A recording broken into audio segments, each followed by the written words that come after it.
No matter who you are, making a deep postseason run in the NFL is not a small accomplishment, let alone as a major underdog in the playoff landscape. In fact, there's only been 4 times that a team has reached the conference championship with a regular season record of 9-7 since the year 2000, with the most recent of those magical runs dating back to just a few months ago in the Tennessee Titans, a team that looked completely lost in the middle of their year just to turn around and take command in the AFC seemingly in an instant before falling to the eventual Super Bowl champions in the Kansas City Chiefs. But with those accomplishments said, only once in that 20-year span has a 9-7 team been able to return to the conference championship game within even the next 6 seasons following a run like that. And let's just say that journey didn't end with any parades. So are the Tennessee Titans we saw in 2019 different from that norm, or was their success just another outlier in a long line of teams that came within inches of playing for a Super Bowl before returning back to disappointment?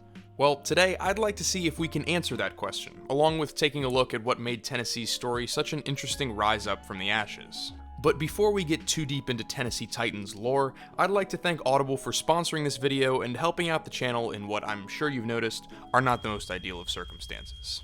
Considering those circumstances, there's really not a better time than now to learn something new or de-stress by listening to a great story. And Audible's selection of thousands of titles and other content covering everything from finance to the classics to podcasts and comedy specials, that entire selection has got you covered. Just personally, I've been using their service years before I even posted my first video here on the channel, and even right now, I've been using Audible to revisit David and Goliath by Malcolm Gladwell. It's long been one of my favorite collections of stories, and it takes a new angle on the seemingly insurmountable conflicts we stumble on in life. So, needless to say, it's been refreshing.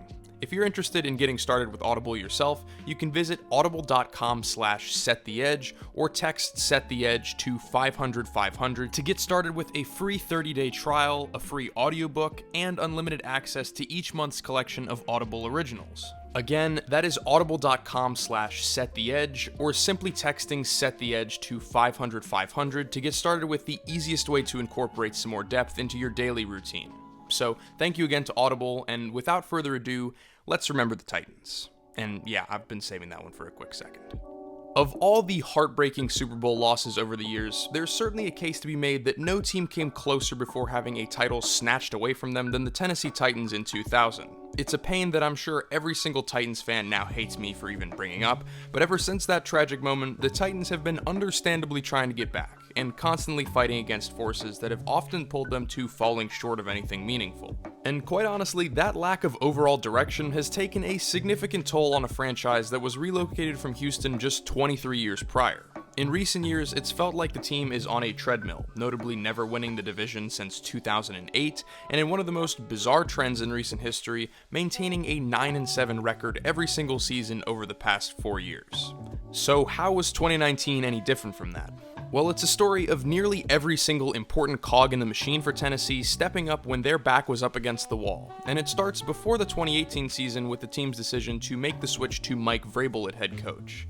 Just months earlier from that, the team had made it to the divisional round under head coach Mike Mularkey, but in a bold decision, the Titans evaluated that height as the ceiling for the team in the Mularkey era, and placed the talented roster in the hands of fresh faces. And for a while, it didn't look to be going well. The player who was supposed to be their franchise quarterback in Marcus Mariota continued to struggle in yet another offensive scheme under Matt LaFleur in 2018, and though the team would rally around Derrick Henry late in the season to just barely miss the playoffs at 9-7, there were no more answers to where Tennessee was headed in 2019 than they had going into the season in the first place.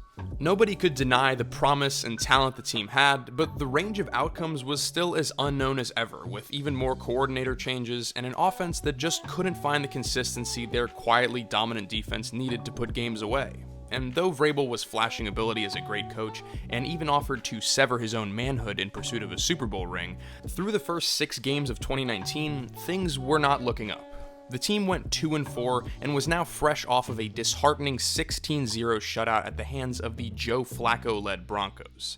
That game saw the benching of Marcus Mariota for the first time in his 5-year NFL career with the Titans, and it marked the end of an era that was almost entirely comprised of just repeating the phrase, "Maybe this is the year he'll put it all together," over and over and over again until you went completely numb. So he'd pass the torch to Ryan Tannehill, coincidentally an even older veteran who had yet to reach his full potential, who was originally traded for cheap in the offseason as an insurance policy for Mariota due to his famously troubled injury history. So needless to say, things weren't exactly optimistic in the Music City, sitting at the bottom of the AFC South, 2 games behind both the Texans and Colts with an offense that had been dead in the water all season long. The offensive line had been a complete revolving door, giving up 29 sacks. The play calling by new offensive coordinator Arthur Smith had been boring and predictable, and while their defense had yet to give up more than 20 points in a game on the year, it felt like the team was lost once again in a cycle of trying to get out of their own way. So at this point, the team had 2 options: either make an attempt to change their entire identity halfway through the season and potentially flame out even harder, or tuck tail and begin the preparations for 2020, another concession that the Titans were just lost in a fog of mediocrity without a flashlight. Obviously, hindsight is going to make that sound like an easy decision, but for the Titans to pull off a turnaround and make the playoffs with only about a 9% probability of getting there in Week 6, the margin for error was going to have to be close to razor thin for the entire organization. And while sometimes you can knock over a domino and fail to have it cause any response at all, sometimes all it takes is a push in the right direction to set off a chain reaction. To the fortune of Tennessee, Tannehill was a complete breath of fresh air for their offense, which almost overnight was able to transform from stagnant into one of the biggest threats in the NFL. The team still wasn't making much noise, and they wouldn't all the way until deep into January, but make no mistake, the Titans that shocked the NFL in the playoffs were born long before, with the culmination of Tannehill's accuracy and decision-making feeding off of the dominance of Derrick Henry's presence, and vice versa. The Titans quickly morphed into the team they always aimed to be with Marcus Mariota, as Tannehill lit up the remainder of their schedule with a league-leading 70.3% completion rate, league-leading 9.2 yards per attempt, and posting over 2,700 yards and 22 touchdowns to 6 interceptions through 12 games, establishing himself as the most efficient passer in the entire NFL in that span. For years in Miami, Tannehill found himself more often a victim of an incompetent organization than just outright terrible, especially with his years under who should be considered one of the biggest frauds in NFL coaching as far as I'm concerned. And while no one expected that kind of turn in production to be in the cards for the 31-year-old signal caller, Tennessee's blend of run-first calls with play-action passing lit Tannehill's production on fire. In fact, according to Pro Football Focus, 1,165 of his 2,742 yards came on play-action passes, a whopping 42% of his overall production. And of course, that success is also due in no small part to the surge of weapons around him, most notably in the receiving game in rookie A.J. Brown, who was the only player in his class to top 1,000 receiving yards, and of course El Tractorcito himself, Derrick Henry, the NFL's rushing king who drew defenders up to the line on an every-play basis, and still just often managed to run them over anyways. For a team that looked confused on what its offensive identity should resemble early on in the year, Arthur Smith deserves a significant amount of credit for quickly figuring out what worked with Tannehill under center and just sticking by it. Their turnaround was nothing short of rapid, winning 6 of their next 7 games, including a 35-32 shocker over the Kansas City Chiefs that rallied the whole city behind them and pushed them through to a 9-7 finish in a tough closing schedule. In their final 7 games, they scored an average of 33.4 points each, so the Titans' offense had gone from the pedestrian unit that held back an elite defense to an elite unit that was able to pick up the slack in times where the team's defense faltered. And now, all of a sudden, the team that had been written off as finally hitting rock bottom was back in the playoffs. Of course, when you talk about a team that has just gone 9-7 for a 4th consecutive year in an AFC filled with explosive offensive talent across the board, it starts to become pretty clear why the Titans were going to be unfairly slept on from the beginning.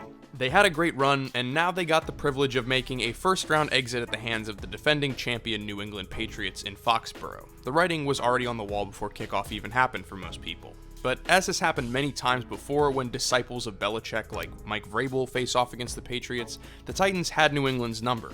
Derrick Henry ran all over the Patriots for 182 yards and a touchdown that night, and in a low-scoring grudge match, the Patriots' inability to slow Henry down ended their title defense before it really even got started. But while sending Tom Brady out of New England on a pick-6 was impressive, that was nothing compared to what Tennessee was asked to do just 1 week later: go into Baltimore and beat the Super Bowl favorite Ravens and MVP Lamar Jackson on their home field.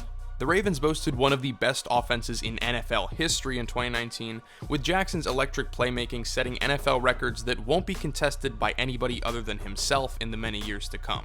The Titans were 10-point underdogs, and it was clear to everyone that Tennessee was going to have to try and execute the exact same game plan to perfection if they wanted a legitimate chance of keeping up with Baltimore. To make a long story short, they did. The Titans' defense absolutely suffocated Lamar Jackson, capitalizing on every mistake to create short fields and jump out to an early lead before the Ravens could even blink. After that, it was Derrick Henry time once again, pounding the rock on 30 carries for 195 yards, and setting a new NFL record in the process with his third straight 180-plus yard rushing effort. Oh, and he also threw for a touchdown just to rub salt in the wound. The Ravens were completely embarrassed in front of the nation, with the endless confidence they entered with flipped around entirely by just halftime. It was only the 5th time in NFL history that a team that has started 2-4 in the season has reached a conference championship matchup, and with their 28-12 victory over the Ravens, the Titans had successfully completed one of the most incredible midseason turnarounds the league has ever seen. Of course, it didn't end entirely in glory. The following week, Tennessee came face-to-face with quarterback Jesus incarnate Patrick Mahomes in Kansas City, and while the team put up a respectable fight, it just wasn't enough to stop the eventual Super Bowl champions. But the fact they didn't make it to Miami for Super Bowl 54 is not something you can even count as a disappointment, considering the Titans were not supposed to be anywhere near the AFC Championship game in the first place. They ran the table in a way that few teams have ever been able to, and I'm happy for Titans fans that have stood by the team all these years and have now been rewarded with 2 of the most amazing upsets you could have asked for. So now for the big question. Are they here to stay? And this is an interesting one because, for me at least, it's really got 2 separate parts. One, will the Titans be able to continue building a roster at the same or better quality than their 2019 team? And 2, will the magic of the Titans continue with Ryan Tannehill and Derrick Henry leading the way? The first question is one that lays mostly in the hands of Titans GM John Robinson, who I've come to believe is one of the better executives in the NFL right now. He's as strong of a drafter as they come, and he just seems to get it when it comes to building a team in the Mike Vrabel era. The scheme might not have always fit, but it's always felt like more of a coaching issue than a personnel issue in most areas of the roster, which is why as soon as things began to click in 2019, people started rapidly taking notice of, hey, this Titans roster is pretty good. So naturally, they paid the player that was deemed responsible for that turnaround, and they paid him a lot. While I'm not personally convinced that Ryan Tannehill is a 4-year, $118 million with $92 million guaranteed type of quarterback after an excellent half season, I can understand the need to secure that position after years of second and third chances with Mariota.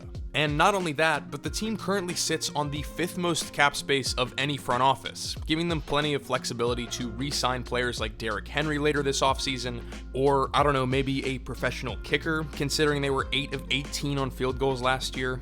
No, I'm not making that up. The team is sustaining important losses like that of Jarrell Casey on the defensive line, who the team will need to replace soon given the questionable return of a 7th round pick for him, and losing Jack Conklin at tackle, who the team will likely try to replace in the draft. Overall though, I've liked the moves Robinson has made and believe that this Titans roster is going to be at least, if not more, competitive in 2020 and 2021, with the vast majority of their key players already signed for the long haul. And that brings us to the other side of the question. Whether or not the success the team found in the back half of 2019 is going to be replicable in the years to come. And this one, it's a lot tougher, because while the Titans' run was insanely impressive, there's a lot of things that are going to need to go correctly to keep that train moving in the AFC. There's a big bet being placed right now that this is the new norm for Tannehill, who was excellent in 2019, but in a very limited sample size from an 8-year career. And betting long-term on the quarterback who's finally putting it all together has proven to be costly more often than not. Additionally, Arthur Smith is going to have to prove again that he can adapt to changing tides, as the rest of the league is going to take notice of Tennessee's strengths. But last year did prove that the run-first offense isn't dead in the NFL, so long as you can be unpredictable in how you line up, and your quarterback play is sharp enough to take advantage of those gaps that a Derrick Henry creates. Typically in the modern NFL, the notion that running success doesn't contribute to passing success is a correct one, but with most things, as it seems, Tennessee has poised themselves as an outlier in that sphere as well. But now, the outlier needs to continue to be an outlier, and it's easy to say that regression is on the way for Tannehill, and likely Henry as well, with 5.1 yards per carry on 303 rushes and 9.6 yards per attempt for Tannehill, nearly impossible to replicate. But if they're going to try, it's going to be paramount to bring back the defense to elite levels and stay in the same vein as the 49ers did this past season, with a clever run-first approach backed by an elite defensive unit. That road will be made tougher by Mike Vrabel having to take the reins as coordinator of the defense, and the reshuffling of a defensive line that was already struggling in pass rush. But with the draft and back half of free agency, there are pieces that can make the process a lot easier, and believe me when I say the defense is going to need to return to form if they're going to have a legitimate shot. At the end of the day, the Titans' future is so fun to talk about because anybody can see anything they want in it. If you're a Titans fan, you've got all the evidence and statistics you want to show that Tannehill was the guy the team needed for years. And if you're a detractor, you've got all the historical stats needed to show that 2019 was mostly smoke and mirrors. It's definitely a good time to be alive for Titans fans. This is easily the most optimism the team has seen in years. But if you ask me, there is a very tough road ahead for Tennessee to recreate that magic in 2020. Historically, teams that are reaching that height in miraculous fashion don't usually muster the staying power to return. It's not really an overstatement to say that things went nearly perfect in regard to injuries, game plans, and executing the exact way they wanted to in all the right moments. And if there's one thing we've learned in the NFL, it's that betting on those overnight wonders doesn't typically end up paying well. But that doesn't mean Tennessee isn't a contender, because they certainly will be. And quite honestly, if there's anything the team has proven so far, it's that writing off the Titans is exactly the position they want to be in.